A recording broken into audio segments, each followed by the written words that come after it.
Captain James Reed stared at the view screen from the command chair of the EDF Pride of Earth, the first human vessel to venture beyond the solar system. The ship hovered at the edge of the Epsilon Aerodani system, its experimental folding drive humming with barely contained energy. Reed's fingers tapped rhythmically against the armrest, betraying the anxiety he worked so hard to conceal from his crew. "Status report, Lieutenant Vega." He called, his voice steady, despite the weight of responsibility pressing down on him. Communications Officer Anna Vega's hands flew over her console, her dark hair pulled back in a regulation bun. "All systems nominal, Captain. We're maintaining position at the predetermined coordinates. The folding drive is stable, though Chief Engineer Patel reports minor fluctuations within acceptable parameters." Reed nodded, gazing at the unfamiliar starfield. Humanity had dreamed of this moment for centuries, venturing beyond Sol's embrace to touch distant stars. The folding drive, humanity's greatest technological achievement, had made it possible. Yet Reed couldn't shake the sensation that they were children playing with fire. "Navigation," he asked. Tom Wilson, the ship's navigator, looked up from his calculations. "Confirming our position, sir. We're approximately 10.5 light-years from Earth, orbiting at a safe distance from Epsilon Aerodani. The system appears to have 7 planets, 3 gas giants, and 4 terrestrial bodies. The 4th planet shows atmospheric readings consistent with potentially habitable conditions." "Good work, Wilson." Reed stood, clasping his hands behind his back as he approached the view screen. "Let's maintain orbital distance and continue passive scans. No active probing until we've completed the initial survey. Dr. Jones, any thoughts on potential biosignatures?" Dr. Paul Jones, the expedition's xenobiologist, frowned at his readings. "Nothing conclusive yet, Captain. The spectroscopic analysis shows atmospheric composition that could support carbon-based life, but I'd need closer readings to confirm anything meaningful." Reed turned to address the bridge crew. "I know we're all eager to make discoveries, but remember our primary directive: observation, first interaction, only after thorough assessment. Humanity's first steps into interstellar space must be cautious ones." At that moment, Lieutenant Vega straightened in her chair, her hand pressing against her earpiece. "Captain, I'm detecting an unusual signal." Reed turned sharply. "Earth Command." "No, sir." Vega's voice held a hint of wonder. "It's not one of ours. The signal is faint but distinctly artificial. It's coming from within this system." A hushed silence fell over the bridge. Reed felt his heartbeat quicken as the implications sank in. After centuries of searching the stars, humanity might have finally found evidence they weren't alone. "Can you isolate it?" Reed asked, careful to keep his voice neutral. "Working on it, sir." Vega's fingers danced across her console. "The pattern repeats at regular intervals. It's definitely not natural." Wilson abandoned his navigation readings and joined Vega at her station. "Let me see that pattern." He studied the readout, his eyes widening. "This can't be coincidence. The pattern uses prime numbers as intervals.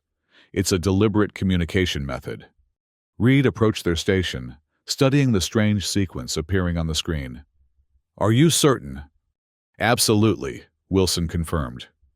"It's a mathematical language, the kind SETI theorized would be used for interspecies communication. The signal starts with simple prime sequences, then transitions to more complex patterns." Dr. Jones joined them, his scientific curiosity overriding protocol. "May I?" He leaned over their shoulders, studying the pattern. "The emotional quality is unmistakable. This isn't just a beacon, it has urgency. If I were to anthropomorphize it, I'd say it conveys distress." And SOS Reed's voice was barely audible. Jones nodded. "That would be my interpretation, yes." Reed stood frozen, the weight of history pressing down on his shoulders.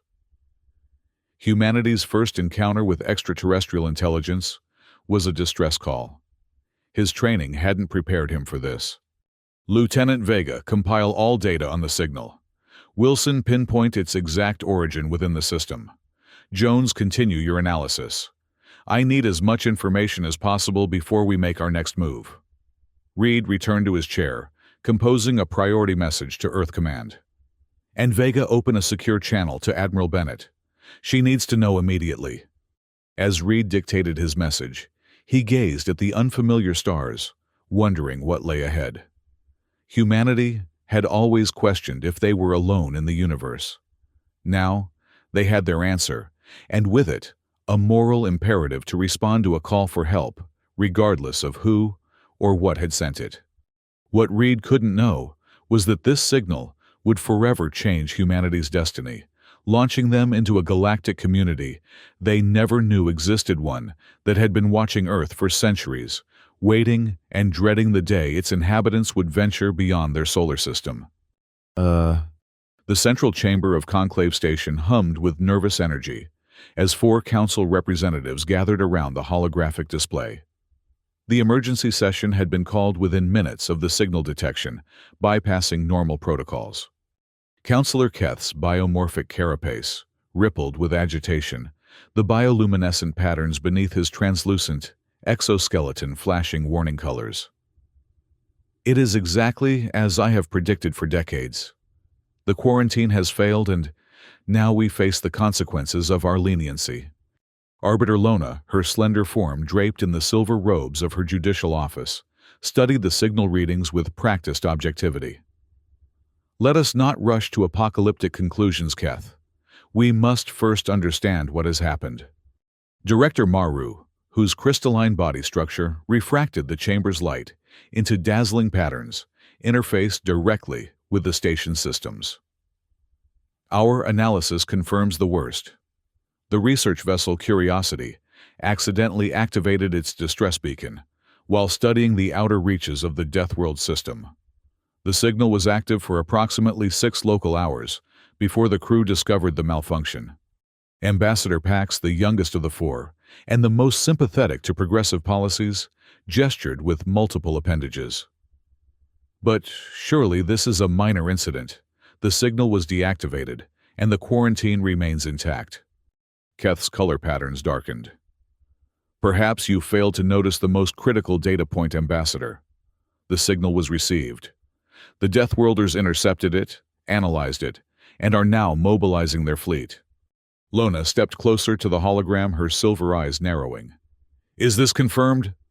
Our observation posts have recorded increased activity in their orbital shipyards, Maru confirmed. They've accelerated production on their experimental faster-than-light vessels and recalled their military leaders for close consultations. 3 centuries of careful isolation, Keth hissed. 3 centuries of protecting the galaxy from a species that evolved on a planet so hostile that it breeds only the most aggressive, resilient, and dangerous organisms. 3 centuries undone by a technical malfunction. Pax moved to another display, studying the sociological data. We've always known this day would come. The quarantine was never meant to be permanent, only to give them time to mature as a civilization before contact. They weren't ready. Keth's color patterns flashed crimson. Look at their history.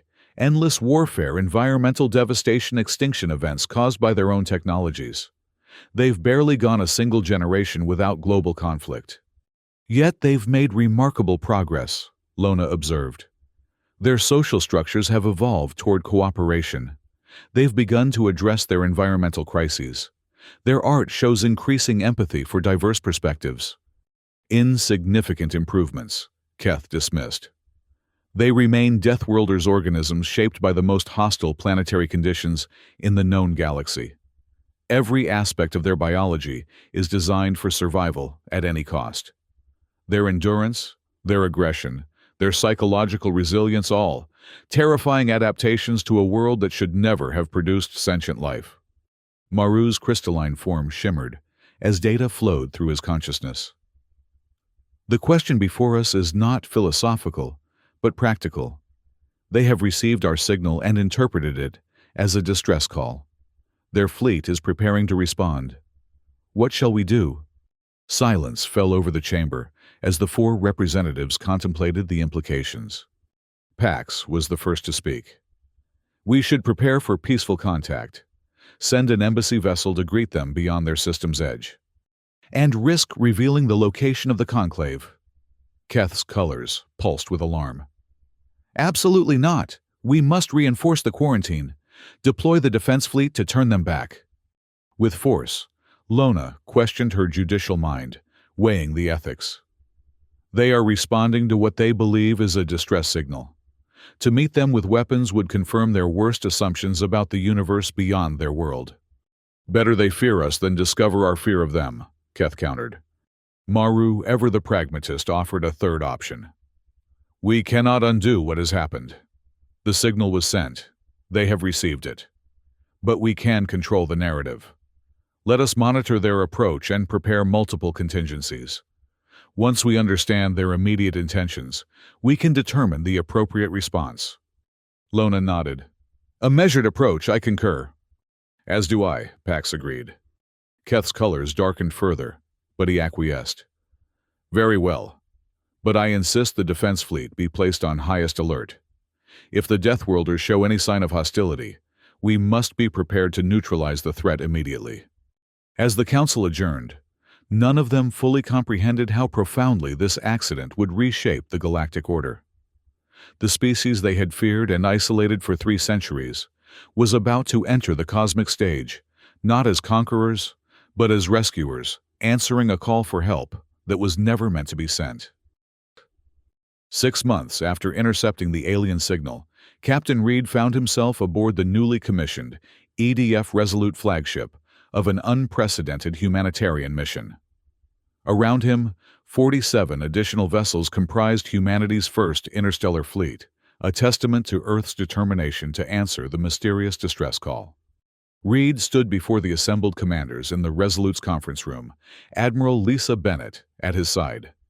The room buzzed with nervous energy as officers from across Earth's unified defense forces reviewed their mission parameters one final time. The fate of this expedition carries historic significance. Reed began, his voice steady despite the weight of responsibility. We've spent months analyzing the signal, preparing our ships, and training our crews. Every aspect of this mission has been carefully considered, from diplomatic protocols to potential first contact scenarios. Admiral Bennett stepped forward, her weathered face grave beneath silver-streaked hair. I'll be blunt. We don't know what we're flying into. The signal's mathematical structure suggests intelligence far beyond our own. Our linguistics teams have made progress deciphering its embedded information, but much remains unknown. She activated the holographic display showing the fleet formation. We'll maintain this configuration throughout the journey. The medical and scientific vessels will occupy the protected center, with defensive craft forming the outer shell. Captain Reed will lead the advance team once we reach the signal's origin. A young commander raised her hand. Admiral, what are our engagement protocols if the situation turns hostile? Bennett's expression hardened. Our priority is to render assistance in response to the distress signal. We come as rescuers, not conquerors. That said, this fleet represents humanity's survival. If threatened, you are authorized to take defensive actions per the graduated response protocol. But make no mistake, firing the first shot is absolutely forbidden. Reed studied the faces around him, some determined, others anxious, all aware they carried humanity's future with them into the unknown. We've spent centuries looking up at the stars, wondering if we're alone. Now, we know we're not, and our first act will be one of compassion. That matters. As the meeting concluded, Reed retreated to his quarters, staring at the small, hollow portrait of his family. The isolation of command weighed heavily on him. Earth grew distant, not just in light years, but in shared experience. Whatever they discovered at Epsilon, Eridani would change humanity forever, and Reed would witness it firsthand, while his loved ones remained in ignorance, waiting years for news to cross the void. A chime announced Admiral Bennett's arrival. She entered without ceremony, the privacy protocols engaging automatically behind her. Having second thoughts, James? She asked, dispensing with formality. Reed sighed. Not about the mission, about whether I'm the right person to lead it. Bennett settled into the chair opposite him. You've spent your career preparing for this, even if you didn't know it. Your instincts when you first intercepted that signal caution, balanced with compassion, that's exactly what we need. We could be flying into a trap, Reed said softly. Or rushing to help a civilization in crisis, Bennett countered. Either way, humanity needs to know what's out there. And if what's out there wishes us harm, Bennett's eyes hardened. Then we'll demonstrate why challenging Earth might be unwise. But that's not why we're going, James. We're going because something asked for help. And whatever else humanity may be, we answer when that call comes. Reed nodded, drawing strength from her conviction. Folding drive activation is scheduled for 0600. The calculations have been triple-checked. If the drive performs as expected, we'll reach Epsilon Eridani in 4 days of subjective time. History waiting at the end of a mathematical equation, Bennett mused. Get some rest, Captain. Tomorrow we fold space and take humanity farther than it's ever gone before. As Bennett departed, Reed turned back to the stars, visible through his viewport. Somewhere out there, someone had sent a desperate plea across the cosmos. Whether friend or foe, they would soon discover that humanity had heard them and had come in force. The Pride of Earth had been a single experimental vessel. The Resolute led a fleet of 48. The technological leap seemed impossible, yet in 6 months, humanity had achieved miracles born of necessity and inspiration. When the fleet emerged from folded space at the coordinates where Reed had first detected the signal, the scene was dramatically different. A massive structure orbited the fourth planet, an artificial ring system gleaming with lights and extending appendages. Smaller craft moved in complex patterns around it, their designs utterly alien to human architecture. Maintain distance, Reed ordered, as the fleet completed its formation. Passive scans only. Let's not appear threatening. Admiral Bennett joined him on the bridge, her expression tightly controlled. They've definitely noticed our arrival. Several of their vessels have altered course to establish a perimeter between us and the station. Any broadcast communication attempts? Reed asked. Lieutenant Vega, now serving as Resolute's communications chief, shook her head. Nothing on any frequency we can detect, Admiral. They appear to be observing us. Then, let's make our intentions clear, Bennett decided. Lieutenant, broadcast our first contact package on all frequencies. Add the SOS signal we received, with a simple animation, showing us responding to it. Yes, Admiral. The bridge fell silent as the message was transmitted. Minutes stretched painfully as they waited for a response. Dr. Jones, who had been analyzing the biological data from passive scans, suddenly straightened. Captain Admiral, the station is registering multiple forms of life. Not just different individuals, different species entirely. We're looking at a multi-species civilization. Before either officer could respond, Vega called out, Incoming transmission. It's using a modified version of our mathematical format, but with much greater complexity. Can you decode it? Bennett asked. Working on it, but Vega's console suddenly projected a 3-dimensional hologram above the bridge. The image resolved into a being unlike anything humanity had encountered, its body translucent, with visible internal structures, pulsing with bioluminescence. Reed felt his breath catch. First contact. After all, humanity's speculation here was the moment of truth. The alien began producing sounds, clicks, whistles, and resonant tones that no human vocal apparatus could replicate. Simultaneously, symbols appeared beneath the hologram mathematical patterns, building in complexity. They're establishing a translation protocol. Wilson observed, his eyes wide. Using mathematics as the foundation, then building linguistic structures on top. For several tense minutes, the exchange continued. Human computers sending mathematical responses, the alien system building increasingly complex patterns. Then, shockingly, words in English appeared beneath the alien figure. Unauthorized vessels, you have violated sovereign space of the Galactic Conclave. Identify purpose and prepare for inspection. Further advancement will be interpreted as hostile action. Reed and Bennett exchanged glances. This was not the greeting they had expected. Respond with our purpose, Bennett ordered. Tell them we received a distress signal from this location and have come to render assistance as required by our ethical protocols." Vega transmitted the message. The response came almost immediately. "No distress signal was authorized for transmission. Your claim is rejected. The Deathworld quarantine remains in effect. You will power down propulsion systems and prepare for boarding." Deathworld. Dr. Jones repeated, confusion evident. "Are they referring to Earth?" "Quarantine." Bennett's voice hardened. "Lieutenant, informed them that Earth recognizes no quarantine. We are a sovereign species responding to a communication we received in good faith. Request clarification regarding this conclave and their authority."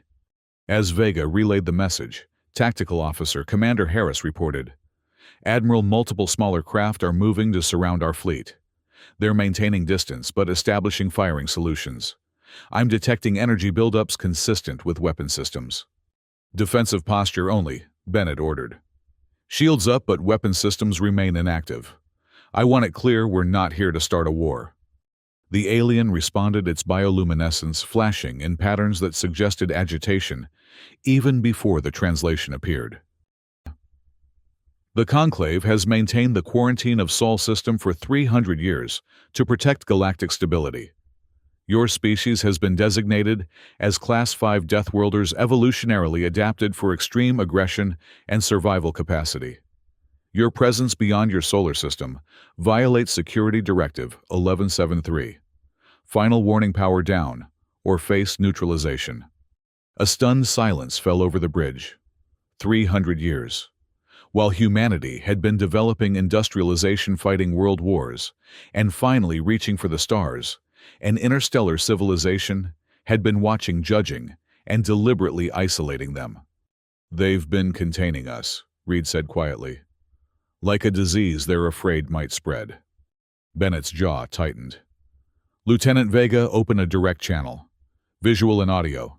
It's time they saw who they're threatening." When the connection was established, Bennett stood tall, her uniform immaculate, her expression resolute but not aggressive.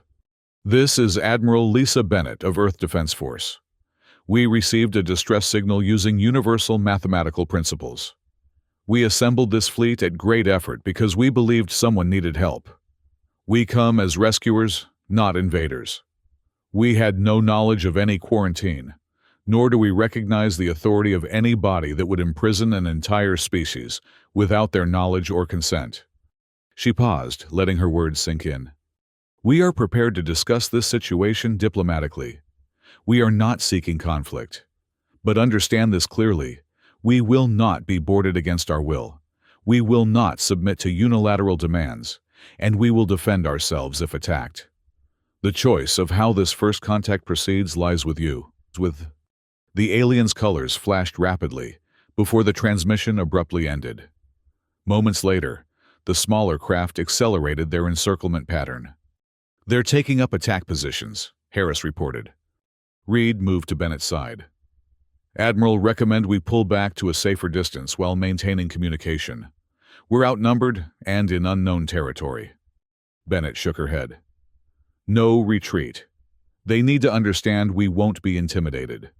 But we also won't provoke. Hold position and continue broadcasting our first contact package on all frequencies. Include our database on Earth's philosophical development and ethical codes regarding interspecies contact." "You think they'll listen to reason?" Reed asked quietly. "I think if they've been watching us for 3 centuries, they've developed some very deep misunderstandings about who we are," Bennett replied. "Our job is to correct those misunderstandings before someone makes a tragic mistake." As the standoff continued, the future of humanity hung in the balance, not through force of arms, but through the exchange of ideas across the greatest cultural divide imaginable. In the central chamber of Conclave Station, the atmosphere crackled with tension. The 4 council representatives who had debated months earlier now faced the crisis they had feared, though none had anticipated its exact form. They come with 48 warships.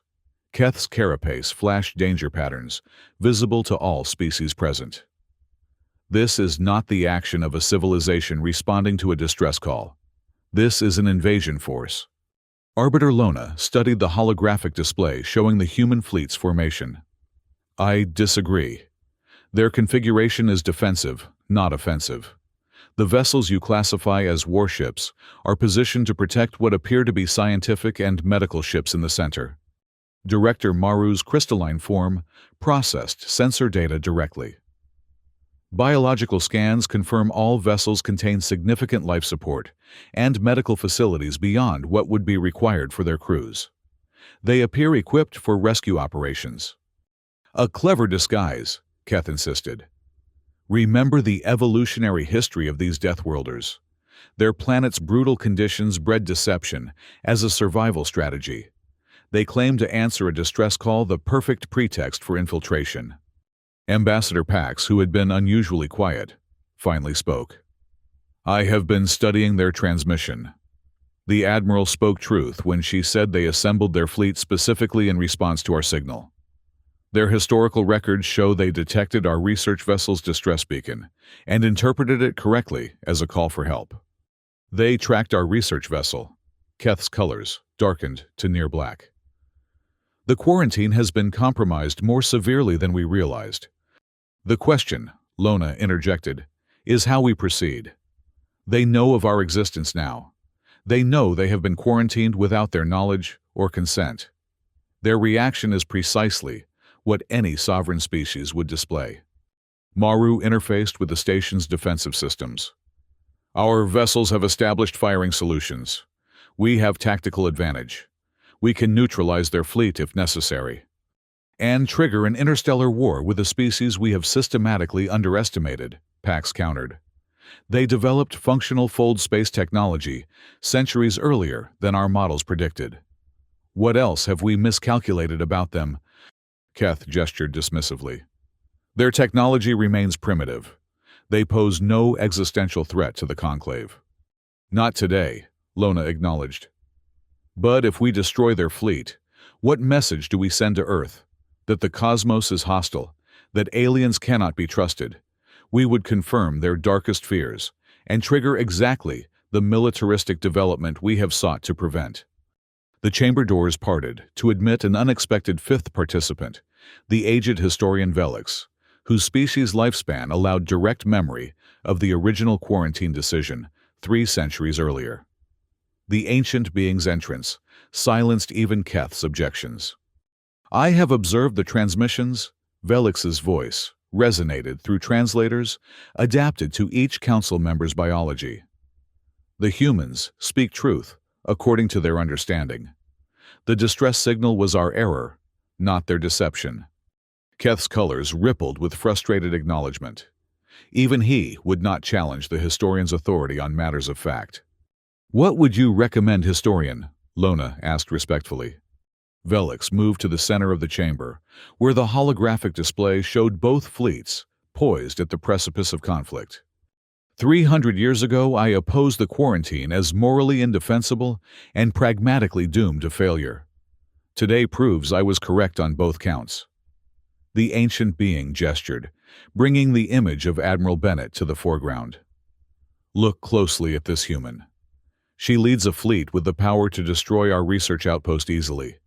Yet she restrains her forces, seeking understanding instead of vengeance for centuries of imprisonment. The quarantine was not imprisonment, Keth objected. It was protection for them as much as for us.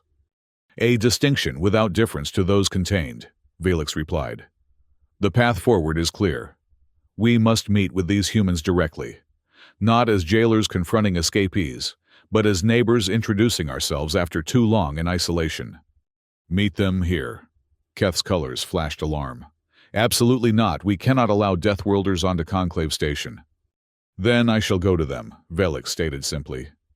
The chamber erupted in objections, until Lona raised her hand for silence. Historian, with respect, the risk is unacceptable. Your knowledge and perspective are irreplaceable. Which is precisely why I must go, Velix countered. I remember the original debates. I have studied their development for 3 centuries. And most importantly, I have nothing to fear from them. You underestimate their physical capabilities, Keth warned. Their adaptive biology, their endurance, their potential for violence. I estimate them precisely as they are. Velix interrupted, a young species responding to a call for help with courage and restraint. That tells me more about their character than 3 centuries of distant observation. After heated debate, a compromise was reached. A delegation would meet the humans at a neutral location, a small, automated outpost orbiting the system's outermost planet. Velix would lead, accompanied by Lona and Pax. Keth and Maru would remain at Conclave Station, monitoring the situation and prepared to implement emergency protocols if necessary. As the decision was formalized, Velix gazed at the human fleet displayed in the hologram. We feared them for their ability to survive on a world that would kill any of us within hours. Perhaps instead, we should have admired their resilience and wondered what they might teach us. Captain Reed checked his environment suit one final time as the shuttle approached the designated meeting point. Admiral Bennett had chosen him to lead the first face-to-face contact with the alien delegation, a responsibility that weighed heavily despite his extensive preparation. Final approach to the station, the pilot announced.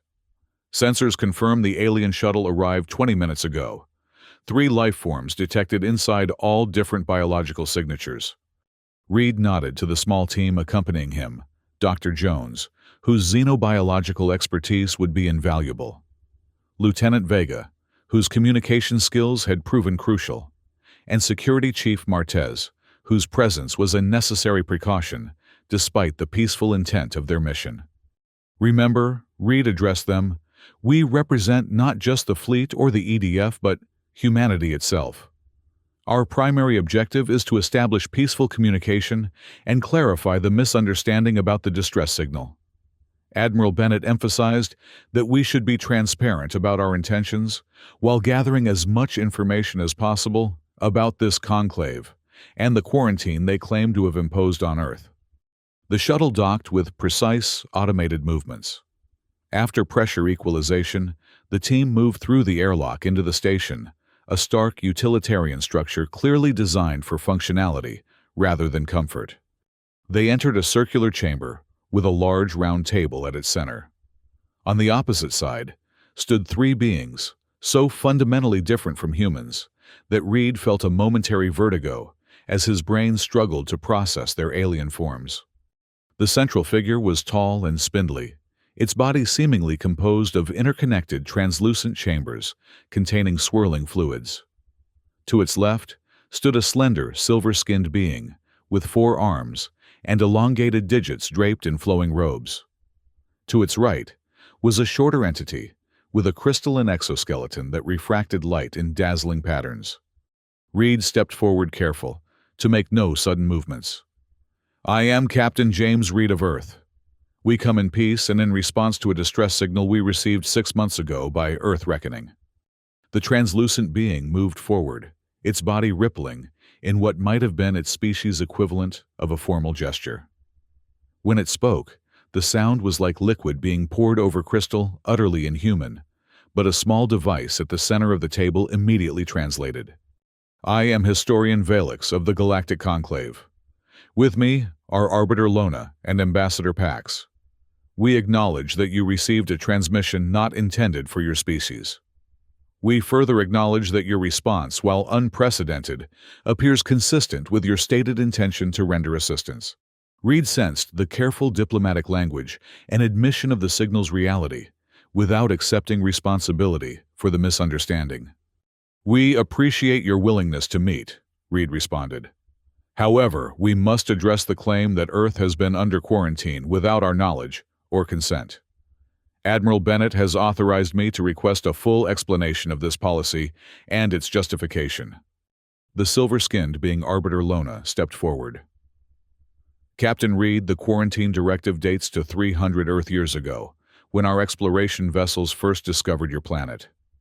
What we found was unprecedented in our cataloged history, a world with environmental conditions so extreme that they would be fatal to most conclave species within hours, yet teeming with life that had evolved specialized adaptations to survive those conditions.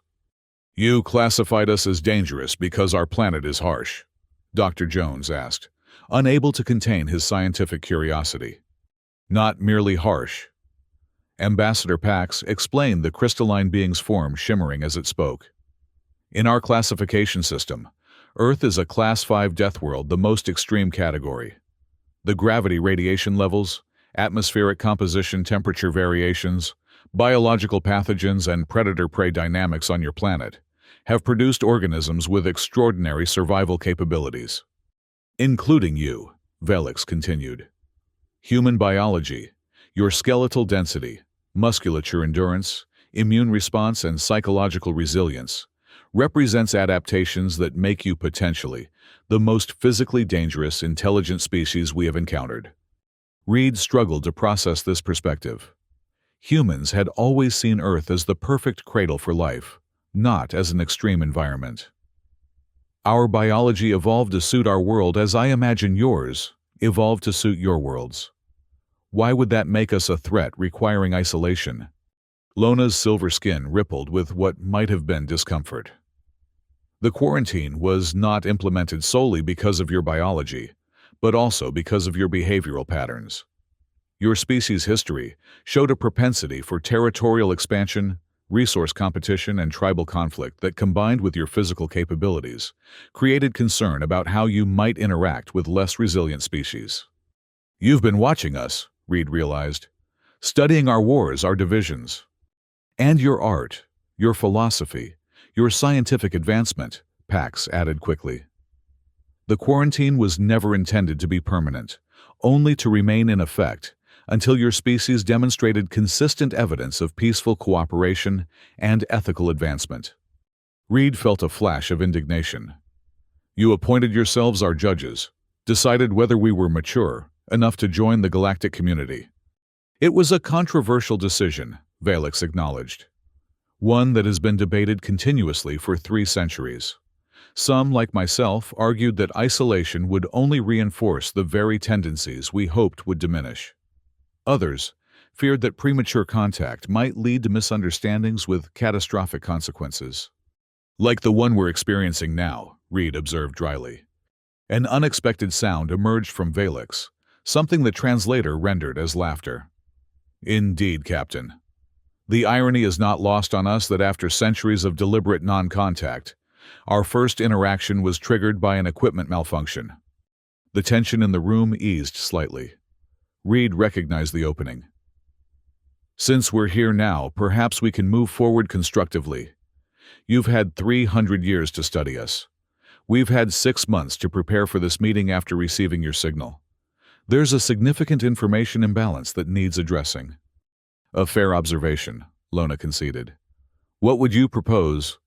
An exchange, Reed suggested. We share our current scientific understanding, cultural development, and ethical frameworks. You provide information about the Conclave, its member species, and your technological capabilities. Equal access to knowledge as the foundation for future relations. The 3 aliens conferred briefly, in sounds no human could interpret. When they turned back, Velix spoke for the group. We are authorized to begin such an exchange with certain security limitations. However, a more fundamental question remains now that the quarantine has been breached. What relationship should exist between humanity and the Conclave? Reed chose his next words carefully, aware their implications would echo across human history. We come from a harsh world that shaped us to survive against difficult odds. We've made mistakes along the way, terrible ones that we continue to learn from. But the same traits that make us dangerous also make us exceptionally good allies. We endure. We solve problems others might abandon. We feel compelled to help when we hear a call for assistance, even from strangers across the stars. He gestured to his team. That's why we're here. Not to conquer or threaten, but because we heard someone who might need help. If that's how you've observed us for 3 centuries, and still decided we were too dangerous to contact, then perhaps you've been watching us through the wrong lens. A moment of silence followed as the aliens absorbed his words. Then Pax stepped forward, crystalline form glittering. Captain Reed, your perspective is illuminating. I believe it may be time for the Conclave to re-evaluate its understanding of Deathworld adaptations, not merely as threatening attributes, but as potential strengths in a diverse galactic community. For the first time since the signal had been detected 6 months earlier, Reed felt genuine hope for a positive outcome. The meeting continued for hours, laying the groundwork for what would become humanity's introduction to a cosmos far more populated, diverse, and interconnected than anyone on Earth had imagined. 1 year later, Captain James Reed stood on the observation deck of the EDF Harmony, watching Earth recede as the ship accelerated toward the edge of the solar system. Unlike the Pride of Earth or the Resolute, the Harmony was a true collaboration designed by human engineers, working alongside Conclave specialists, incorporating technologies from a dozen species, adapted for human use. "Feeling nostalgic, Captain?" Admiral Bennett asked, joining him at the viewport. Reed smiled. "Not nostalgic, appreciative. When I took the Pride of Earth beyond our system, I never imagined we'd be here just 18 months later, preparing to officially join an interstellar community. With you as humanity's first ambassador to the Conclave," Bennett added. "The Council couldn't have chosen better." "I still think they should have selected you," Reed admitted. Bennett shook her head. "Politicians and diplomats need to clean up the mess we made with our little 48-ship rescue mission. I'm better suited to overseeing the technology exchange and security protocols." They stood in comfortable silence, watching the blue marble of Earth growing smaller. So much had changed in so little time. The revelation that humanity was not alone had transformed Earth society practically overnight. Initial fear had given way to curiosity, then enthusiasm, as the first Conclave representatives arrived to begin formal diplomatic relations. The quarantine had been officially lifted 3 months after the initial contact, replaced with a graduated integration program. Earth now hosted embassies from 12 Conclave species, while human scientists and diplomats had begun visiting Conclave worlds under carefully monitored conditions. Captain Admiral Lieutenant Vega approached now, wearing the insignia of the newly formed diplomatic corps, alongside her EDF rank. "The Conclave liaison team is ready for the final briefing before fold space activation." "Thank you, Lieutenant. We'll be right there," Reed responded. As Vega departed, Bennett turned to Reed. "Are you ready for this? Being the first human to participate in Conclave governance is a heavy responsibility." Reed nodded. "I've spent the past year training with Arbiter Lona and Historian Velix. I understand the magnitude of what I'm undertaking. But I'm not going as captain or diplomat. I'm going as a witness to observe and learn before humanity takes its place at the table. And to correct 3 centuries of misconceptions about Deathworlders," Bennett added with a wry smile. Reed laughed. "That too. Though I must admit, seeing their worlds has given me a new appreciation for Earth's harshness. What we consider normal would kill most Conclave species without extensive protection." "Which explains their fear," Bennett acknowledged.